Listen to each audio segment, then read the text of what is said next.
Hello and welcome to Rao's IAS. First of all, wishing you all a very happy Holi.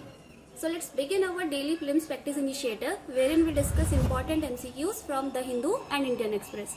The topics for today's discussion are mentioned over your screen. So let's begin our session.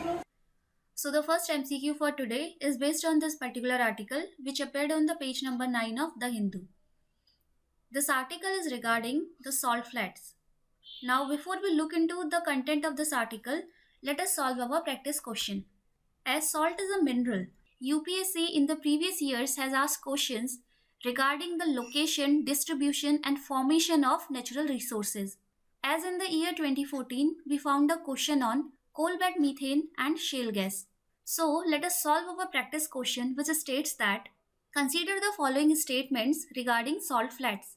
Statement 1. These are the vast areas covered with salt. This is a correct statement as salt flats is a natural landscape in which large area of a flat land is covered by salt.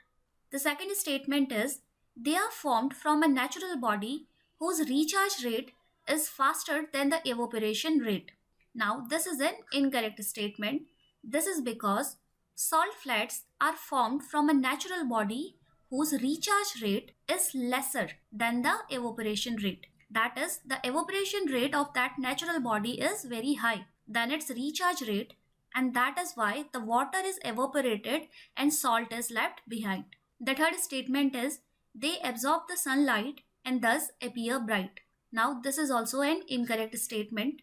You must have heard of this term albedo, and hence the salt flats reflect the sunlight and appear bright. So this article is about why the salt flats around the world have the pentagonal or hexagonal patterns. So the research related to this pattern is not important for your UPSC point of view. So there is a location in this article which is Salar de Uyuni in Bolivia. This is the world's largest salt flat, and also it has more than 50% of the world's lithium reserves. Hence, the correct answer to our practice question is option A, which is 1 only. And the correct answer to our UPSC PYQ is option D. So, our next MCQ is based on this article, which appeared on the page number 12 of The Hindu. So, as per this article, Pradhan Mantri Jan Arogya Yojana has led to the healthcare savings of nearly rupees 80,000 crores for patients. As government schemes are important for your UPSC point of view, in the year 2016, we found a question on Atal Pension Yojana. So, let us solve our practice question which states that consider the following statements regarding the Ayushman Bharat Pradhan Mantri Jan Arogya Yojana PMJAY. Statement 1. PMJAY is a health insurance scheme fully financed by the government. Now this is a correct statement. PMJAY is the world's largest health insurance scheme which is fully financed by the government, and this scheme was launched in the year 2018. The second statement is it aims to provide a health coverage of rupees 5 lakhs per person per year for secondary and tertiary care hospitalization. Now this is an incorrect statement. This is because under this scheme a health coverage of rupees 5 lakhs per family per year is provided for secondary and tertiary care hospitalization. The third statement is the beneficiary must visit the empaneled public or private hospital in his native state to avail of cashless treatment. Now this is also an incorrect statement. This is because under this scheme, any beneficiary can avail cashless treatment in the empaneled public or private hospital throughout India and not only in his native state. So the beneficiaries of these schemes are determined under the socio-economic caste census 2011, and this scheme aims to provide health coverage to 10 crore families or around 50 crore beneficiaries. So the correct answer to this question is option A, that is 1 only, and the correct answer to our UPSC PYQ is option C. So the next MCQ for today is based on this article which appeared on the page number 14 of The Hindu. So this news article is about Open Network for Digital Commerce ONDC. Now before we look into this article, let us solve our practice question. So this article is important under various digital initiatives by the government for Indian economy. In the year 2017, we found a question on Unified Payments Interface UPI. So let us solve our practice question which states that Which of the following is not the most likely benefit of implementing the Open Network for Digital Commerce (ONDC)? Statement 1. Significantly higher discoverability of businesses and products. So this is one of the benefits of ONDC. Second statement, better customer experience with enhanced scope for innovation. This is also a benefit of ONDC. Fourth statement, wider options for value chain services to support business growth. It is also a benefit of ONDC. Third statement, opportunity for e-commerce giants to consolidate their user base. So statement 3 is not a benefit of ONDC. ONDC is an initiative of Ministry of Commerce and Industry. So it is an open network that provides small retailers an opportunity to sell their goods and services to buyers across the country through an e-commerce system. And it also empowers buyers by giving them a large number of options to purchase the goods and services. So the primary aim of ONDC is to democratize the e-commerce system. As we know, currently the e-commerce system has duopoly, as currently 60% of the e-commerce marketplace is dominated by Amazon and Flipkart. So by ONDC, the government aims to have the small retailers to expand their businesses and reduce the dominance of e-commerce giants. Hence, ONDC is not an opportunity for e-commerce giants to consolidate their user base. Rather, it is an opportunity for small retailers to expand their user base. So, the correct answer to this question would be option C, and the correct answer to our UPSC PYQ is option A. So, the next MCQ for today is based on this particular article which appeared on the page number 17 of Indian Express. Now, based on this article, let us solve our practice question which is about the digital initiatives of the Government of India. In the year 2018, we found a question on Digital India Plan. Now, let us solve our practice question which states that consider the following statements.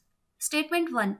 Har Payment Digital mission is launched by the Ministry of Finance to make every person of India a user of digital payments. So, this is an incorrect statement, as this mission is launched by Reserve Bank of India on the occasion of Digital Payment Awareness Week, which is being observed in the month of March. Statement 2. In the 75 Digital Village Program, Reserve Bank of India will adopt 75 villages to improve awareness of digital payments. So this is an incorrect statement. This is because recently the Reserve Bank of India has launched the 75 Digital Village Program. But under this initiative, RBI is not going to adopt these villages. Rather, payment system operators like National Payment Corporation of India, Razorpay, Pine Labs Private Limited, and other payment system operators will adopt 75 villages across the country. This is to improve awareness of digital payments. So the correct answer to this practice question is option D, that is neither 1 nor 2. And the correct answer to our UPSC PYQ is option B. So the next MCQ for today is based on this particular article which appeared on the page number 15 of Indian Express. This article is about the Hindu rate of growth. So based on this article, let us solve our practice question. So we have seen in previous years that UPSC has asked questions regarding the state of Indian economy. And in this regard, GDP becomes an important parameter. As in the year 2015, we found this particular question. Now, let us solve our practice question which states that with reference to the Hindu rate of growth, consider the following statements. Statement 1. It stands for a long-term average annual GDP growth rate of 3.5%. This is a correct statement. The second statement is the reasons behind such a growth rate were the socialistic pattern of growth and protectionist tendencies. Now, this is also a correct statement. So, after India gained independence, for the long run, in the periods between 1950s to 1980s, India experienced a meager GDP growth rate of 3.5% and the per capita income growth was averaged around 1.3%. So, the term Hindu rate of growth was first used in 1982 by the economist Raj Krishna. This was meant to denote the steady but slow rate of growth in India. and the reasons for this slow growth can be attributed to socialist pattern of growth and also to the over-protectionist policies of the government. After the LPG reforms of 1991, the growth rate of India increased. So the term is in news because the former governor of RBI, Raghuram Rajan, has quoted that India is dangerously close to the Hindu rate of growth. In 9 of the 14 quarters since quarter 1 of financial year 2019-2020, the GDP growth rate of India has been less than 4.5%. Though post-COVID, the GDP growth rate increased, but it was also because of the low base effect. So the correct answer to this question is option C, as both statement 1 and statement 2 are correct. And the correct answer to our UPSC PYQ is option B. So the final MCQ for today is based on this particular article which appeared on the page number 17 of Indian Express. So this article is based on SWAMIH Investment Fund. SWAMIH stands for a Special Window for Affordable and Mid-Income Housing. So this article becomes important as UPSC has asked questions regarding the issues of urbanization. So it may include issues like sanitation, health, accommodation or housing. As in 2022, we found this particular question. Now let us solve our practice question which states that with reference to the Special Window for Affordable and Mid-Income Housing, SWAMIH Investment Fund, consider the following statements. Statement 1. It was launched to provide priority financing for the execution or completion of greenfield, affordable and mid-income housing projects. Now this is an incorrect statement because SWAMIH Investment Fund was created with an aim to provide priority debt financing for the completion of stressed, brownfield and real estate regulatory authority registered residential projects that fall in the affordable mid-income housing category. Second statement, the fund is sponsored by the Ministry of Housing and Urban Affairs and managed by the Reserve Bank of India. Now this is also an incorrect statement. This is because the fund is sponsored by the Ministry of Finance and it is managed by SBI Cap Ventures Limited, which is a company of State Bank of India. Hence the correct answer to this question is option D, neither 1 nor 2. And the correct answer for our UPSC PYQ is option B. So this brings an end to today's session. Stay connected for more video updates. Thank you.